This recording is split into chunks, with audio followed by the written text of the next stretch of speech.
دل بارگاہ الہی میں جھک جائیں اور ان سے غرور نکل جائے، اور اس بنیاد پر کہ نماز میں نازک چہرے تواضع کے ساتھ خاک آلود کیے جاتے ہیں اور محترم اعضاء و جوارح کو ذلت کے ساتھ زمین سے ملا دیا جاتا ہے۔ ولحوق البطون بالمتون من الصيام تذللا مع ما في الزكاة من صرف ثمرات الأرض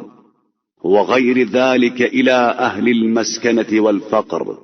انظروا إلى ما في هذه الأفعال من قمع نواجم الفخر۔ اور روزے میں احساس عاجزی کے ساتھ پیٹ پیٹ سے مل جاتے ہیں، اور زکوٰۃ میں زمین کے بہترین نتائج کو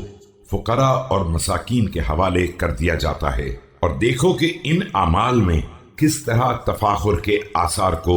جڑ سے اکھاڑ کر پھینک دیا جاتا ہے۔ وقطع طوالع الكبر، ولقد نظرت فما وجدت أحدا من العالمين يتعصب لشيء من الأشياء إلا عن علة تحتمل تنبيه الجهلاء۔ اور تکبر کے نمایاں ہونے والے آثار کو دبا دیا جاتا ہے۔ میں نے تمام عالمین کو پرکھ کر دیکھ لیا ہے، کوئی شخص ایسا نہیں ہے جس میں کسی شے کا تعصب پایا جاتا ہو اور اس کے پیچھے کوئی ایسی علت نہ ہو جس سے جاہل دھوکہ کھا جائیں۔ او حجة تليق بعقول السفهاء غيركم فإنكم تتعصبون لأمر لا يعرف له سبب ولا علة،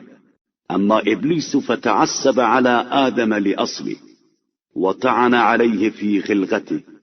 فقال أنا ناري وأنت طيني،